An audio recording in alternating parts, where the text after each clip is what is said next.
Hi, I'm Emma Easterbrook and this is Practicing Human. My podcast series is about what I call 360 health. And by that, I mean everything that we consume has a direct impact on our health. Be it what we watch, what we listen to, the environment we put ourselves in, the food that we eat, and things that we put on our skin topically, everything. In each episode, I'll be talking to people that I know that are professionals within their field. And my expectation and my hope is that each episode will be factual, personal and fun. I really, really hope that you enjoy it. And if you do, please like, share and subscribe. My first guest is Georgina Easterbrook. She's the founder of Athena's Crystals. She's a TikTok superstar. She's huge on Instagram. She's written her own book. She's got her own podcast series. She's been on This Morning and she's part of my family. We're going to talk all things crystals, manifestation and lunar cycles. So I hope you enjoy the episode.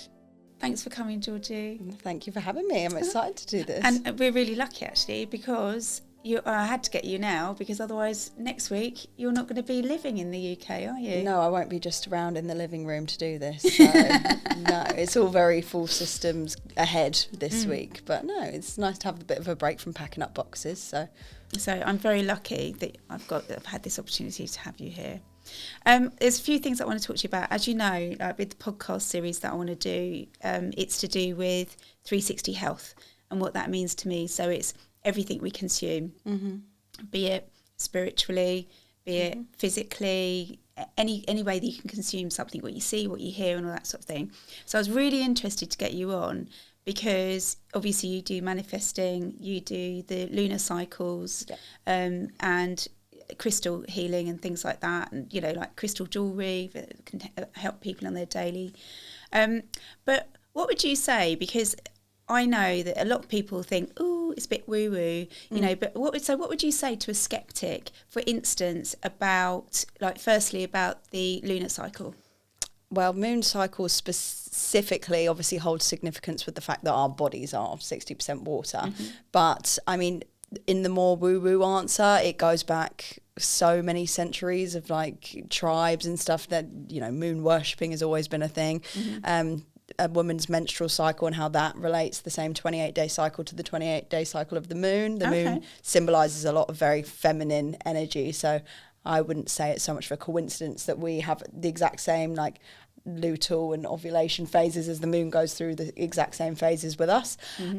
As well as that, obviously there's the actual scientific answer of the moon is responsible for the gravitational pull of water, so the tides, which is why there's been a lot of kind of ancient myths about werewolves and on a full moon and stuff and people going a bit crazy on a full moon because we are, as I said before, 60% water. So anything that can be controlled, it's more scientifically backed with large bodies of water, but anything that could affect us even on a small level psychologically in terms of the cycles of the moon and what the tides are doing and what the water's doing in our own body.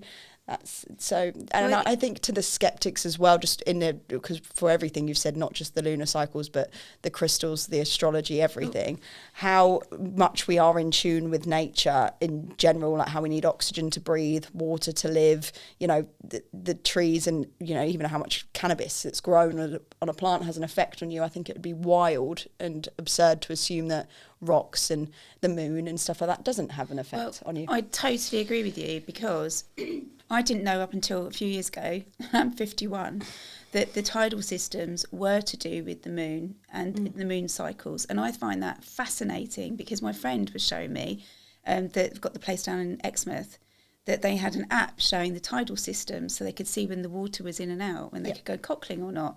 And I think, you know what, going back to ancient times when we weren't in this over-engineered world that we're in, where we haven't got a phone or an app or somebody telling us on a TV programme or whatever how things are, of course you would go by, what the moon cycles or whether it was day or night. And exactly what you're talking about. I totally agree with you. I heard this thing recently and it really resonated with me about food. And an expert had said, he'd been asked a question by somebody, what should I eat? What shouldn't I eat? Reading the back of the packet of food. And he said, exactly that. Look on the back of back of the packet of food, and if you can't find that ingredient in the shop, don't have it because it's manufactured. Yeah. You know, so all of these things, it is going back to natural. I want to cover a couple of things with you, but if we can move on to crystals. Yeah. So now I'm interested in this because I know that they store a lot of energy, and you're going to tell us more about that. But also, human beings are made up of energy. It's called ATP. So I'm interested in what your take is on crystals and how that can improve people's well-being. Okay. I haven't been asked this question since I wrote the book years ago, so I'm going to have to remember the actual science, the names for it. But it's quite a casual chat. You don't have to. Okay, I'm good because it's a very long word. But basically, the long story short of it is, like you said, humans are made up of energy, as is everything is made up of energy and atoms. So we have an energy that's constantly changing and adapting. The geometric kind of print that's going through us energetically is changing and adapting constantly to the world around us. Yeah. Like kind of magnets and how they work is the best way to quickly describe it. But rocks, crystals, if you will, are something that have been the same geometric pattern that's been repeated again and again and again and again over hundreds of thousands of even millions of years. So they have a energetic blueprint that is classed as stable. So it's not changed and influenced by what's around it. So when humans and anything living have rocks, these specific rocks near them, they are adapting to that rock. The rock is not adapting to them, if that makes sense. So that's where it comes from for people using crystals to enhance certain parts of their life. I mean, I'm not sure where the definitions came from of what rock is good for what, but you can obviously choose many different ones depending on what you want from your life. But it makes sense from that kind of perspective why they would influence us and our behaviour. I think that's also, on a side note, I think that's really interesting about the recent new manufacturing of diamonds, actually, because obviously when you get an earth diamond, that's been fashioned for thousands of years? Yeah. You know more than me, right, underneath the earth. Yeah. And then when these stones, these diamonds that are, you know, allegedly like absolutely fantastic and, you know, undeniably a diamond, but when they've been manufactured in a lab, they're not going to have any of those. It's synthetic, isn't it? Yeah. It's not a natural thing. No. And I think as we moving along in life, we're just getting less and less natural. Yes. And away from all of those things. Yes. And I find that really fascinating. What you just said, you don't know who said, oh, this stone's good for this, crystal's good for this or whatever. I imagine it's sort of like, natural medicines. Like you mentioned cannabis earlier. Yeah. So, you know, thousands of years ago, somebody would have been in a field and thought, oh, I'll like that. And now it makes me feel relaxed and giggly, or, you know, whatever that medicine may be. But somebody at some point discovered that leaf was going to heal a scar or whatever. So tell us a little bit more about crystals. So what's a healing crystal, for instance? And so a good rule of thumb is basically, and I think that's how they're kind of grouped and why it does make sense, and there is a logic to what crystals do what, is they're mostly by colour you can begin to understand what they're used for, and that's normally associated with the different chakras in the body. So anything kind of red and orangey is normally associated with the sacral chakra, so like your inner kind of powerhouse and your confidence and stuff like that. So any kind of red jasper, carnelian is good for that. Citrine and kind of green aventurines are to do with the solar plexus, which is more to do with like money blocks and things like that. And then you've got pink ones, which again, heart chakra, and black brownie ones are more your root chakra, sorry, and ground you more to the earth. So healing and anything soothing. I mean, just as an example, what would you probably say is a healing, soothing colour? I'd say maybe a green. Yeah, Is well, that right or any not? kind I of don't know. pale green, blue, purple colours like that are normally associated with more healing. Oh, so that's calming crystals. amethyst. Yeah, Yeah, so exactly. my lovely amethyst healing Yeah. bracelet. I don't know why I So didn't think amethyst about is known as the all healer stone, and it's to do with, and it helps you sleep and kind of relax. Whereas any of those more vibrant, like I said, red or orangey colours are more like, okay, get up and go and motivation sort of thing. that. And I've heard you say to people, which I find quite fascinating, when people say, I know you get lots and lots of inquiries. And by the way, can we just say how many? I'm just flexing here because obviously with my daughter and I can. Go on, just tell everyone how many followers you are. Go on. On TikTok. Oh no, go on, just do it. Well, I'm gonna look right at the camera. On TikTok, it's 1.3 million, and on Instagram, 108,000. Yeah, something like that. Yeah. Winning! I'm so proud about that. I don't know how that happened. It just suddenly happened. That was a crazy time when all of that was going on. Because you're very good at what you do. That's why you're very talented. I would come in and show all you guys and be like, "Oh my god, this video is doing this just much." Start jumping around, wouldn't we? Going jumping around the kitchen I'm in excitement. famous. Yeah, we're going to get onto that. We're going to get onto that because you know one of my proud moments. But anyway, oh hell. Right. So manifestation. Mm-hmm. Now I know that there's definitely cynics, and you know it does make me laugh. You know the idea. Just thinking about something Dad said to me the other week. God. Just about what did he say? Funny. He said, "Oh, you're not." He said, well, you're not going to, like, succeed by watching TV, sitting on a sofa, clutching a crystal, are you? Like this sort of thing. Like, and, like, so what I'm trying to say is, like manifesting, and you put manifesting in there, which really, really made me giggle because it was really dry. It was like a bit of a sense of humour moment. But he is the absolute epitome of manifestation because he talks about how stressed he is all the time, and what comes into his life? More stress all the time. Wow. So, but I mean, but he loves the stress. He loves being stressed out. It gives him a sense of purpose. He thrives on it, like, and different people have, different ways of doing things and dealing with But things. this is how I explain it to him, because I tell him that he's manifesting it. For example, when he's in the car on the way to work and there's traffic, like something goes wrong, the first thing that goes wrong, it's like, oh my God, this is so stressful. Like I should have left earlier, blah, blah, blah. And then the next stop is red traffic lights. And then it's another junction and another road self-fulfilling closed. prophecy. I'm like, yes, just keep going, just keep going. But this is my favourite topic to talk about because I do think this is actually one of the most easily explained ones with science too, because I have such a love for, all of this woo-woo stuff, but psychiatry was kind of my first main love because I learned about that first in an attempt to make my inner time to make myself feel better, of how can you make yourself feel better, and that led into manifestation eventually. But the whole premise of, again, things are made up of energy and you attract things to you that are similar to you, again, like magnets. It's psychologically makes so much sense as to why it happens, because the brain is constantly trying to prove itself right, and the brain likes to seek evidence to what it believes. So if you obviously believe a certain thing about yourself, that you're really unlucky and whatever else, the brain psychologically, what's going on at a factual level is going, okay, so you have this as a core belief, so let me try and seek out evidence to prove your point, because it likes to feel right and in control. That is how the human ego and the human brain works. So if you have to try and relearn to think a different way, because people could have the exact same situations, but you see the power of perspective and how they will then handle that situation. Totally. So I don't think anyone can argue with the fact that you try and look for the positive in things, you will achieve more positive outcomes from things. Of course. And manifestation is just another step to that of, okay, how can we actually try and manufacture new thoughts and reflect on maybe the thoughts that aren't serving us, and think new things and get our brain to prove more to us the better things. Well, I think with manifestation, I think it's very much what you just said. It's setting an intention, isn't it? Yes. So it's, if you say to yourself, I don't know, somebody said to themselves, oh, I'm really fat, and I'm unattractive and nobody likes me, or whatever, I'm not very good at my job, or I'm not going to be able to do that, or whatever it is, chances are you're not going to be able to do that job. You might be a bit overweight.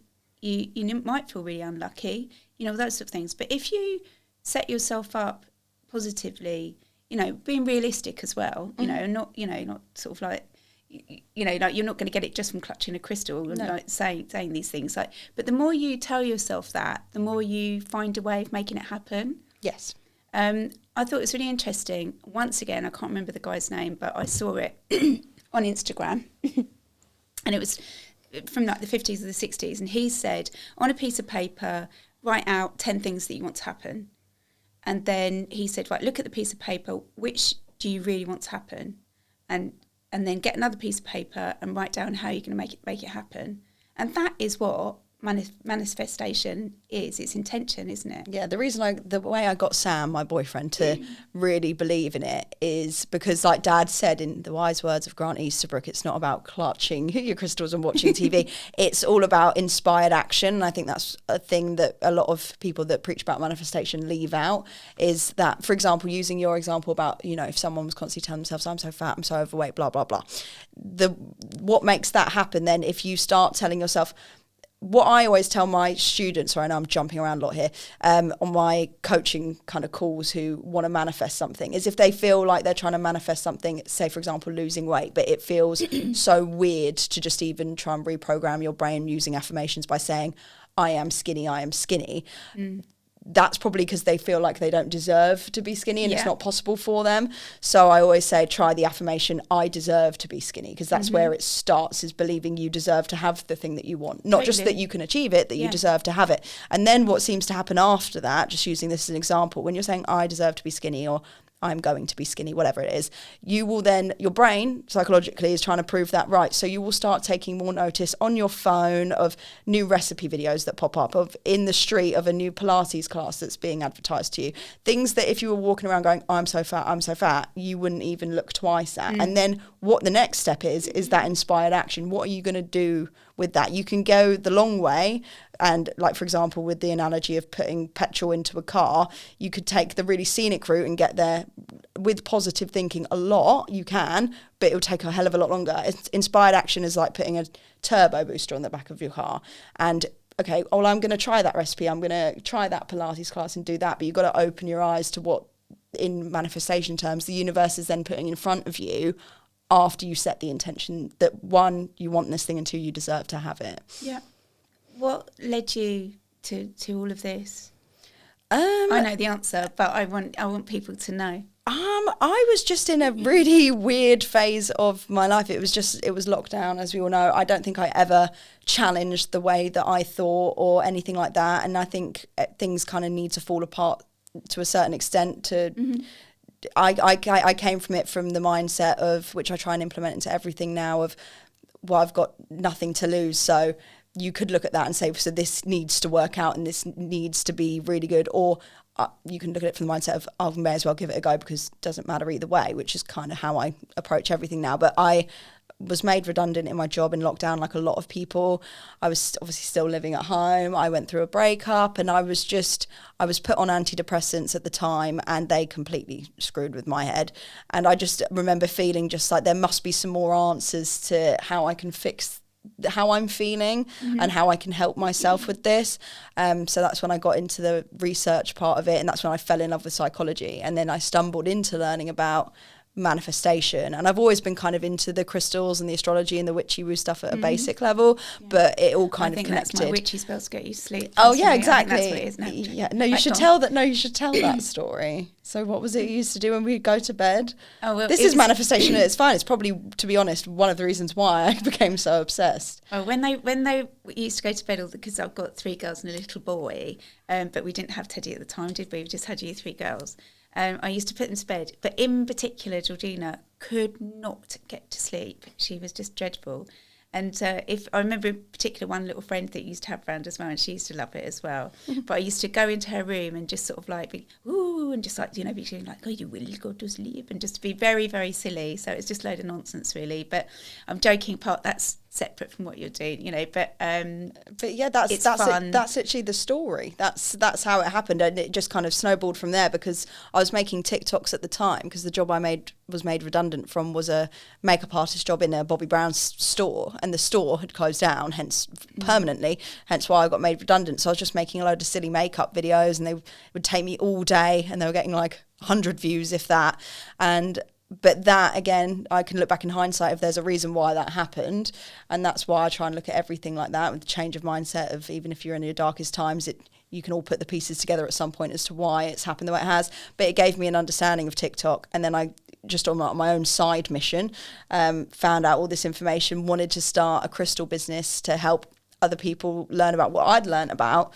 And when I started making those videos on TikTok, they were just blowing up, and it seemed there was a real need for people to need something to believe in during that time specifically, but also that were really resonating, I think, with a younger person talking about witchy stuff. Yeah, so not your typical what you would imagine a witchy cauldron stirring in the corner, you know, not quite like that. So you've sexed it up, basically. You've sexed up the witchy stuff, haven't you? Oh, definitely. And one of my proudest moments, you got approached by Penguin. Yeah, that's crazy. Can I also? I just want to put in that your dad has always been very supportive of you, and that's helped. Yeah, he caught you a little bit, didn't he? Well, I'm lucky. Yeah, I'm lucky to have parents that have always been very supportive with whatever direction me or my sisters and one day my brother will choose to take, and we've always had a place at home for when things are going wrong, and we've always had meals on the table and everything like that, to just be able to pursue fully who we are and what we want to do, and the rest is sort of taken care of. And I've had loads of side missions along my life. I did acting school for a bit and all of this stuff, because luckily I was very much raised to be who I was and be the best at who I was, rather than what parents would want me to be, which is not the same for all people. I would argue that out of all the girls, can't really tell with Teddy yet because he's at the frolicking school that we call, but you were the most powerfully academic one, but you very much refused that. But actually, you're all very artistic, aren't you? Yes, well, I think with me it's creativity plus some brain power, if you will. I'm not in any way as artistically gifted as Eliza, my sister, who draws, or Tabby, who's so into fashion. But none of us have turned out conventional, I would say, at all. But we didn't grow up conventionally. I don't know how you would with Dad and I, really. No. A bit left field. Right, okay. I just want to ask you about, so the book. Say about the book. So I feel like that was a real process of manifestation, because again, at school, one of my other side hustles, I used to love creative writing. I'd fill up notebooks of little short stories of stuff, and English was always my favourite subject, one of the only subjects I enjoyed. And that was very weird, because I just got an email through in the midst of all this TikTok crazy stuff sort of kicking off and the business doing well for the first time. And it was from someone at penguin.com, or someone at penguinrandomhouse.com, and the email was so poorly written, which I joke to the publisher about it at this point, that I thought this is a wind up, like someone's just trying to wind me up, because you'd get a lot of weird emails like that during that time, because my email was public domain. And it just said something like, would Georgina be interested in talking about a book? But it was spelt all wrong, and it came through at about 11 p.m. at night. So I replied just to see, because the email looked legitimate. And I was so nervous going into that situation, because I got invited up to then Penguin head office in London, and I felt like it was an interview. I felt like I really need to prepare and kind of pitch my idea, because it was just huge. And it was more, when I got there, them trying to pitch it to me, and that was probably one of the moments that I realised, oh my God, like I'm really doing something here. And then they told me, very in tune with the way my life works, that I had about, 6 weeks to write the book. I know. And this was before the era of ChatGPT, which, to be fair, I'm so grateful for. This was before ChatGPT era and AI, because I can fully look at that and say that was all my hard work. You wouldn't need that anyway, because you're so gifted with the written word, it's such an excellent book. It would have been a tempting tool. It would have been a tempting tool. Could you just say what the name of the book is? So the book is called The Crystal Path, and it's on Amazon. If you go onto my Instagram, which is Athena's Crystals, or my TikTok, it's linked in both the bios on both my pages. But I was doing that book everywhere. We'd go on holidays, and I'd be on the plane, by the pool, and it was a real passion project, and I loved all of it, although it was stressful. And then it came out, and it just felt like, and I found out after my interview with Penguin at the head office that I just spoke about, we were at Eliza's birthday. It would have been probably 4 years ago now. Yeah, we went 3 years to the spa, didn't we? Like probably to the day, because it was her birthday yesterday. And we went to Alexandra House, I think. That's right. And we were sat, and I was waiting for this phone call, like on eggshells all day, and it came through. And I remember when they said that they wanted to go through with it and send me the contract. And it was there was tears, there was jumping around. Yeah. It was just all in our bathrobes. It was great, wasn't it? Having a champagne lunch. Like, yes. How amazing. Fitting. It's one of the proudest moments, I've got to say. of my life, and I know your dad's definitely, it feels and pretty not to legit. mention aunties, uncles, grandparents. All the Oh rest yeah, of we it. had a wild book launch. It was for something to behold. It was really good, wasn't it? And I've got to say something about my parents is they don't do things by halves in terms of parties and things like that. There was a book cake. There was like a bar kitted out. It was great. Yeah, but that's the good thing about you guys as well in terms of us always celebrating who we are, is you've always really celebrated every moment, no matter how big or small. So you set me off, don't do that. Don't do that. No, it's I've nice. got any tissues here. No, well, it's an absolute. It's a pleasure. Right, I've got a serious question for you. So I'm sure you won't mind me saying, we don't need to go into details, but it's been a tumultuous year or so for you. Oh, this year. Well, there's been good stuff, God, I but completely there's been forgot other about all stuff that going on. Oh yeah, but we don't need to go into details if you don't want to. But what have you used in your knowledge in crystals, in setting intentions, manifestations, etc.? What have you applied to your life to help you through these times? Well, yeah, for anyone who who hasn't listened to my podcast or things like that, there's been a lot of issues with me surrounding alcohol and substance abuse to some degree, which I've been working through, but it was pretty rough last year for my family especially. But I think for me personally, what it always comes down to is routine for me. As soon as I begin to go off of that routine, things get a bit crazy. And so that's why things like working with the lunar cycles is so important to me. And I think it should be integrated into everyone's lives, because you can't do anyone any harm by saying, okay, every 2 weeks you're going to sit down with yourself and assess, what do you want from life at the moment? What are your current goals? And in 2 weeks later, what don't you want from life anymore that's not working out? And I think when I stick to that kind of structure and also implement a morning routine that's quite spiritual, if you will, that's when things run smoothly for me. Like in the morning, I'll try and wake up before Sam or wait until he's at the gym. And these are all like the first ever tips that I learned back in lockdown, which was how you start your day is so important. And I would try and wake up and think about, which is what I still do now when I'm going through a rough phase, 5 things that I'm grateful for, which was really hard in the beginning, weirdly, when you're a pessimist. It's like, my bed, my family, that's about it. But gratitude is such a weird muscle when you start training it. The things that start flowing out of your head that you're grateful for, you'll be stood at your coffee machine going, God, you get this pod delivered from wherever and it comes to my door. This is incredible. Electricity powers the machine. How does that work? But then, so 5 things I'm grateful for. And then it would be 5 positive affirmations that I want to kind of sum up my day. For example, if I was doing something like this, it would be, I speak confidently and I am comfortable in my own skin or whatever.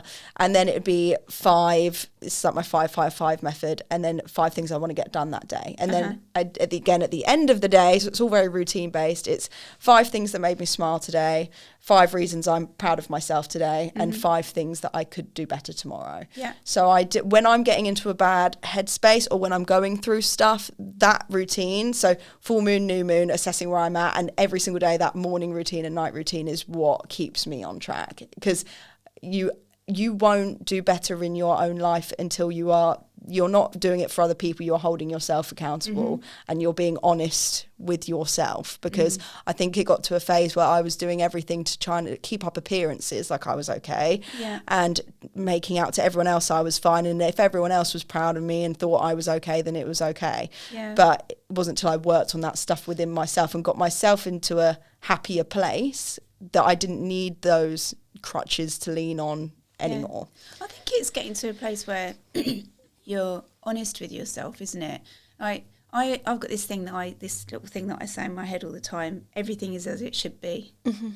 And even when it's a bit shitty, I think, well, it's got to be like this to get to whatever the next good thing is. Yeah.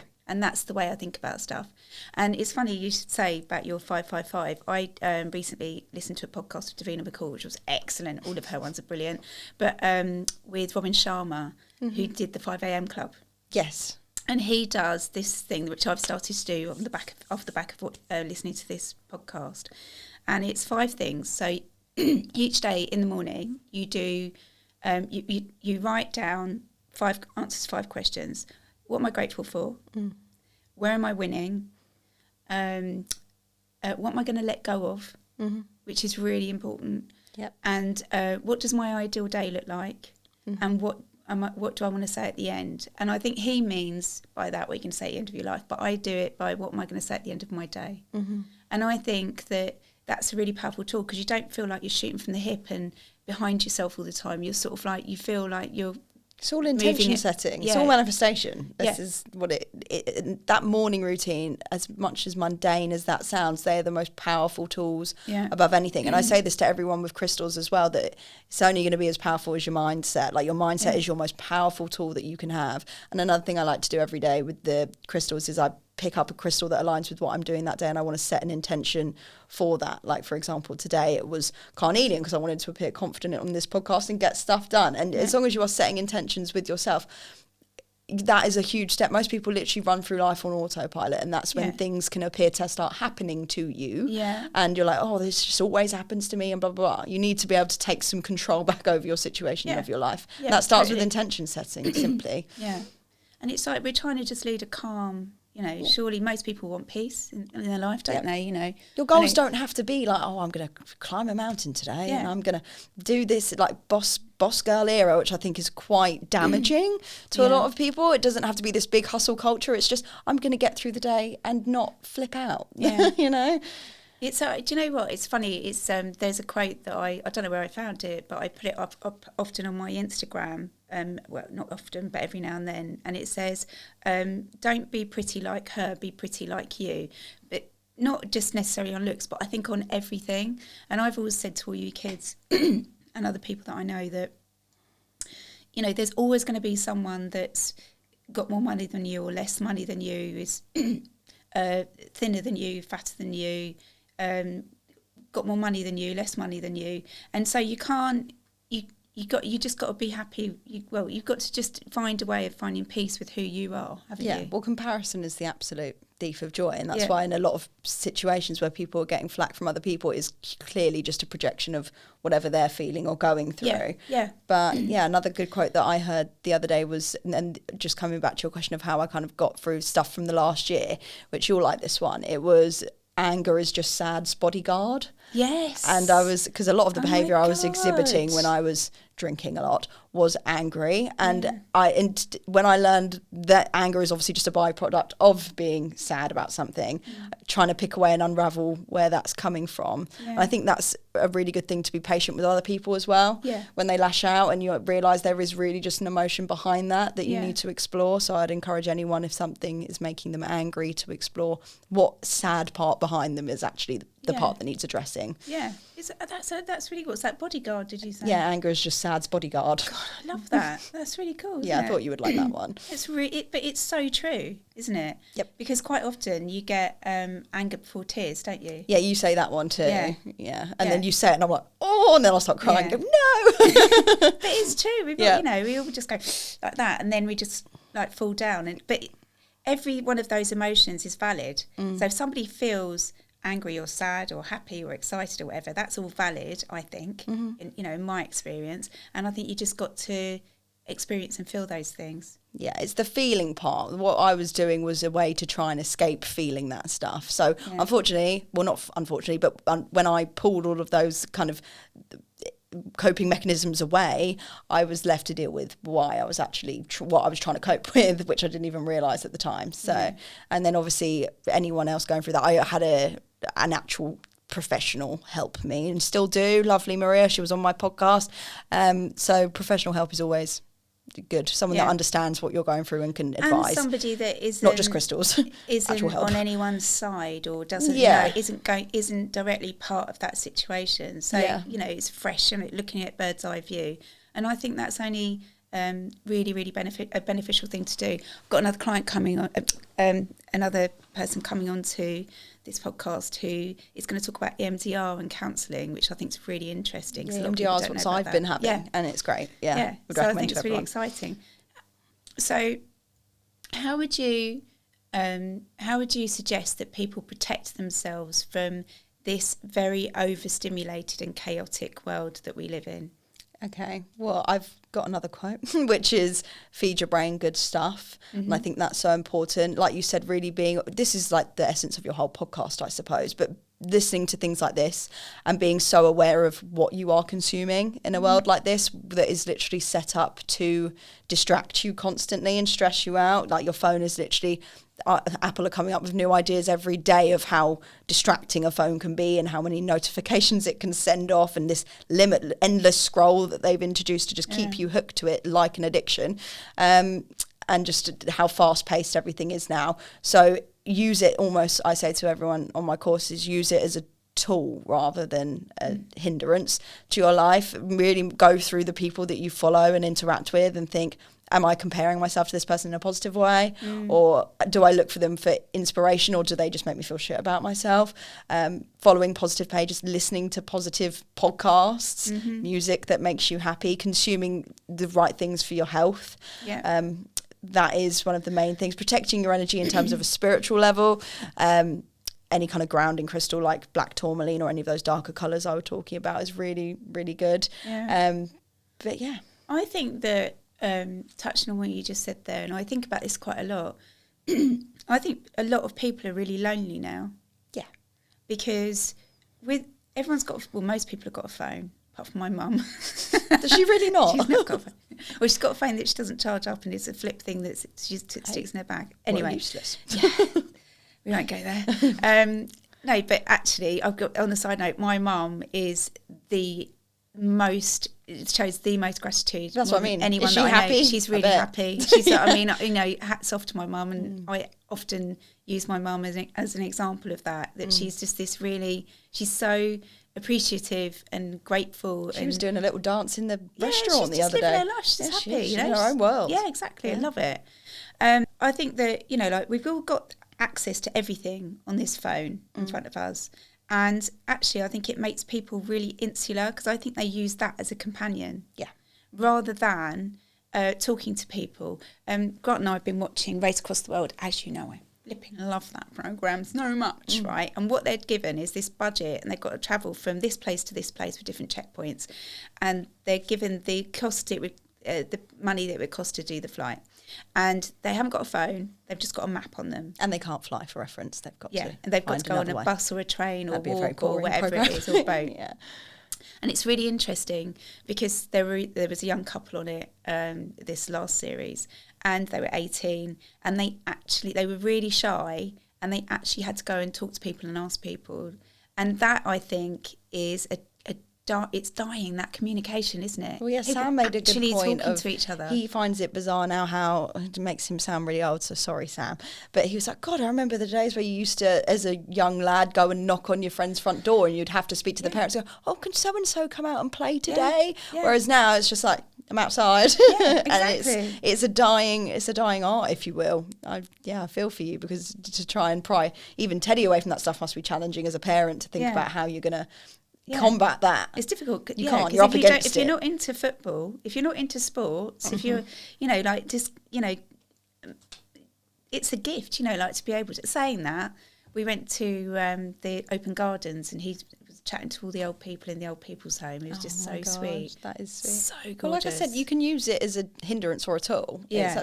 People can use social media for great things, to connect with other like-minded people and then make actual real friends. But in terms of how it affects us growing up, and luckily I was never at a young age where it was a thing, but we're still yet to see how that's going to play out, obviously. This is a really interesting one, right?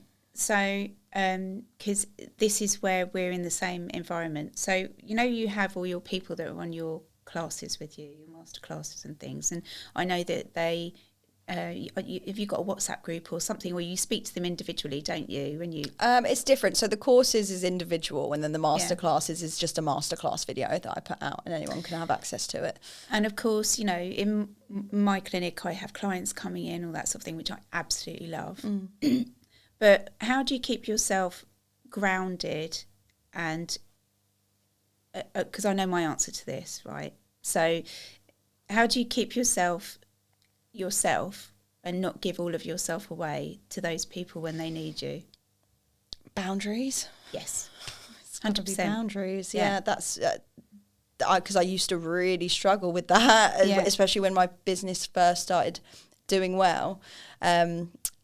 and again, this is back to limiting beliefs of, for example, what you said earlier made me think of, when you said pick 10 things you really want to happen and then take the inspired action. What I say to my clients is like, take the 10 things you really want to happen and then find 2 excuses for each as to why you can't do it. And there are your limiting beliefs, basically. But one of my limiting beliefs was that the success I was having at that time was very short-lived and it was going to go, and so that I had to really latch on to every single client that I had, and had this kind of, what a lot of people have is this scarcity lack mindset that things are just going to disappear. And yeah, I really struggled with boundaries. I'd be up at 3 a.m. replying to people in America, because that's the thing with social media. It was really luckily reaching so many people, but that was really screwing with my time and my sleep. But yeah, I had to learn very quickly to avoid burnout, to implement boundaries, and people still sometimes now I have to set them, but I luckily with what I do, which is probably different to you, is me asserting a boundary can then also be a lesson to them, because I'm teaching them about boundaries, and I'm like, this is an example that I used with you. Because I think someone, just for reference, recently was sending me like 35-minute long voice notes, and I remember thinking they did it a couple times, and then I had to say, if you'd mind breaking it down into messages. Just because I can't physically. I could if I've stretched myself, and it's not even about if you can or you can't. That's not what I'm doing. That's just not it. And boundaries need to be that kind of clear cut. You see, what I think is I absolutely love what I do, but what I do is I limit the amount of days that I work. Yeah, because I want. It's a personal boundary. Yeah. Well, I want to make sure that when I see the people that come to see me, that I'm giving them the best of me.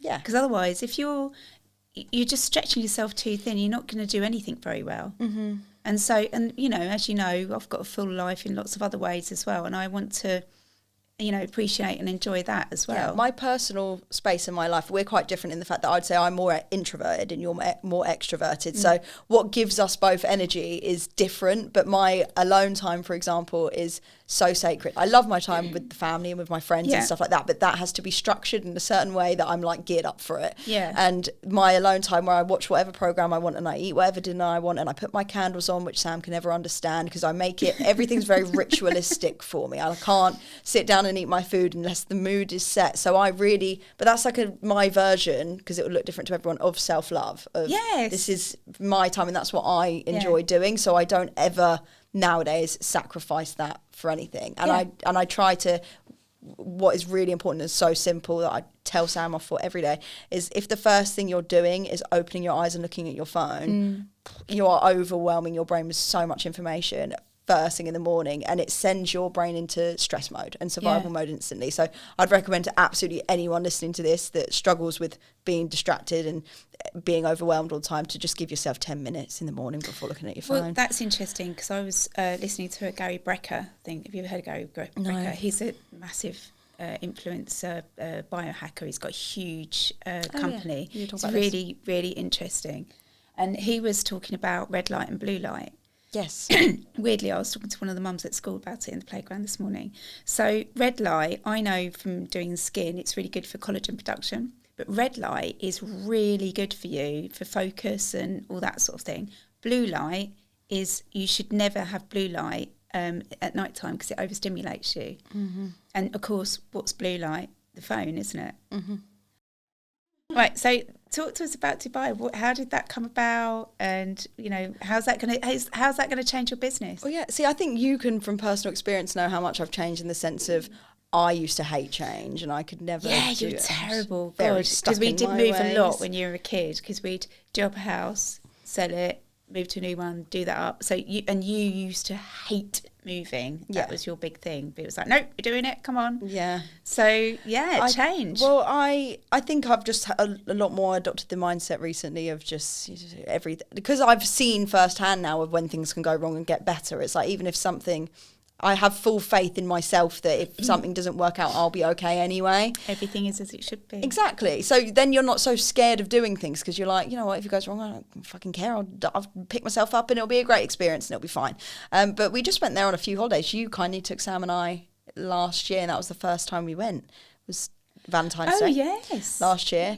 And then we went again just by coincidence because it was on the way back from Bali. It was a stopgap and a few of my friends moved there, a few of his did, a few family friends did. And it just so happened that we were having a big party day with everyone who moved there. And Sam and I were kind of in a limbo stage of not really knowing what we were going to do next. And we needed to move out of your house at some point. No. So at some point. And so luckily he's quite like me and we're both very much like why not kind of people, and kind of act now, think later sort of thing. So we just thought, why not? He lives 3 hours away from me, as you know, his family do anyway. So looking in the middle of there was London, and that doesn't really align with either of our personalities. And we both luckily work from home, or hopefully Sam will still work from home.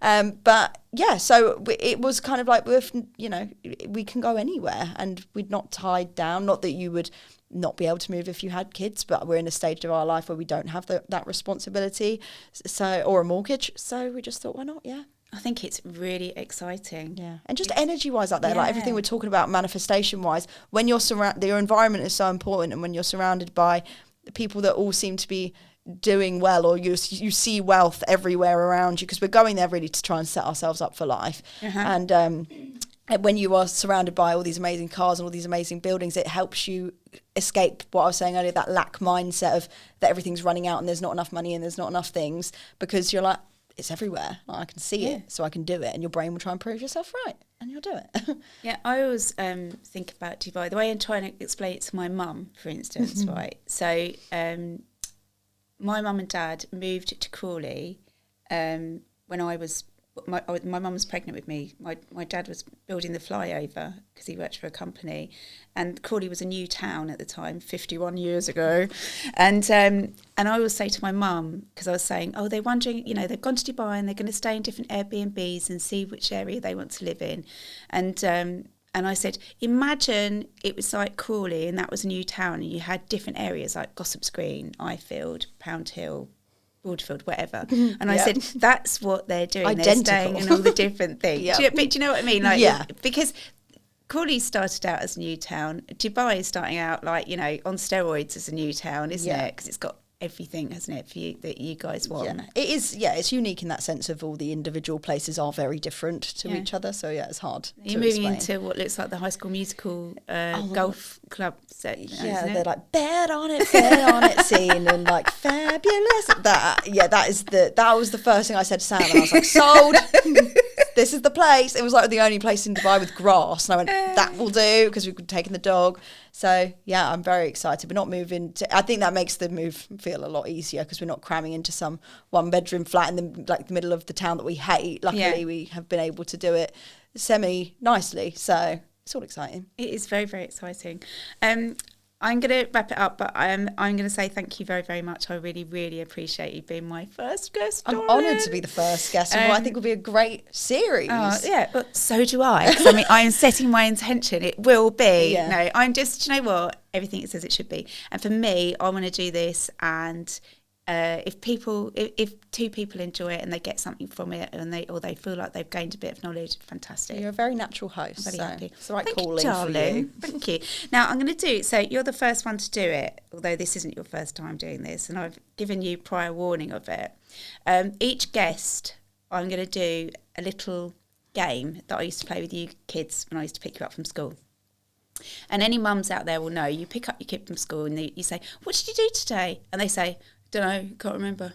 You're like, oh, God's sake. So I devised this little thing, and originally it started off as good thing, bad thing, and then Eliza came up with the funny thing. So I'd say to each kid in the car, because obviously it was like the school bus, wasn't it? We always had like a couple of neighbours and things in the car. And so I'd say to the kids, right, you're going to take your turns, and I want to know one good thing, one bad thing, and one funny thing about your day. And so then that all started a conversation about different things that were going on, good and bad, so that it was a good way to communicate. So I'm going to ask you, but not just for today, the entirety of your life, or whatever, your week, whatever. Right? I want to know one good thing, one bad thing, one funny thing, please. Oh, it's a big question. You did prep me. Went out my head immediately when you said it, so we'll just go for it. It can be that you had a lovely coffee this morning. It doesn't have to be like life-changing stuff? Good thing would have to be, and I hate this because this goes against everything I stand for, in terms of you should be independent and single, but probably meeting Sam and having him in my life. He has helped me grow in so many ways that I can't even say. He really is one of my good things. My counterpart, and he's brought so much laughter into all of our lives. Yes. And I think he's taught me a lot about how to be a bit more, even like more positive without trying to be, and just being an upbeat person and being an extrovert and stuff like that. So I'd say. What was it you said about Sam? Sorry, I'm going to just interrupt slightly. But when you first met Sam, what was it you said to me? Yeah, he reminds me of you. Which is hilarious. Terrifying. But yes. Because, there were times you didn't quite like me when you were a teenager. There's times I don't quite like Sam, to be honest with you. So if he's listening to this, don't get too big for your boots. But I just think it's brought out a new side to me that regardless of him, and I'm hoping we'll be together forever, but if we're not, that I will carry with me and shown me a new side to myself. So I'd say this era of my life has been the good thing. Excellent. Even though there's been some very bad parts. Yes. But that's an overarching good theme. Bad thing, again, hard, because my mindset now is it's all kind of worked out for a good reason. But I would say bad thing is probably how much time I wasted when I was younger worrying about things that didn't matter, and beating myself up and not thinking I deserved good things for whatever reason. But that was probably a bad thing, that I wish I could go back and shape myself a bit. But again, it's all learning. And funny thing, I did think about this. It's the one I did think of, because I thought I was all of the ones that were coming into my head were way too inappropriate to be saying on this podcast. So I thought, okay. And nothing's inappropriate. And I was trying to think of something you didn't know so I could get a genuine response. And then I did remember something. Oh, right. God, what is it? Am I going to have to tell you off? No. So I don't know how I didn't tell you this. When you were away on holiday, so basically the way it works out is we kind of are in a separate bit, me and Sam, to your house. But you were on holiday, and I'm not going to name names, but someone was house sitting your house. And Sam had gone to the gym, I think, or something like that. It was a random morning, and it was when I was in the trenches of trying not to drink and whatever. So I was, like I said, doing my 5-5-5 everything, blah blah blah. Yeah. So I'd got out the shower in the morning and then sat to do my journaling, and I'd put on like my silky robe, which was very innocent, and but one of the loops wasn't quite put through with the tie thing, but it didn't really matter because there was no one else around. So I went and sat in the living room, cross-legged on the floor, crystals in hand, right? And was journaling about different things. I think there was probably incense going on as well. And suddenly, this person who was house-sitting the house, because this person has a knack of just popping up at the door, came with a stack of post for me that normally gets delivered to their house. And it made me jump so much that I jumped up from the floor with all of my crystals and shit in hand, that the loop came undone under the dressing gown. And I kind of gave a full frontal flash moment, which I think the other person pretended they didn't see. And so we can all say it's lovely Bev, right? Yeah, lovely Bev. And she'd have been so shocked by that. And she'd have felt terrible as well. Yeah, I know, which made me in turn feel even worse, because I couldn't, if it was you, we would have just pissed ourselves laughing about it. And so I was then obviously tied it up very quickly and came to the door, but it was like it didn't happen. So who knows? Hopefully there may have been a reflection where she didn't see, but I think there was a very good chance that she did. And yeah, that, because I wanted to somehow think of a funny story that involved me and what we're talking about today, and one that I hadn't told you, and I've suddenly remembered that one and went, yeah, that'll do, I think. Yeah, so it's my funny thing. That's excellent. Thank you. No, thank you. Good luck with it all. Love you too. And I wish you all the very best that life can ever, ever, ever give you. Ditto. Mwah. Thanks so much for listening. I've absolutely loved this. See me at the next one. I'm on all of the platforms, wherever they are, for podcasts. And yeah, I'll see you next time.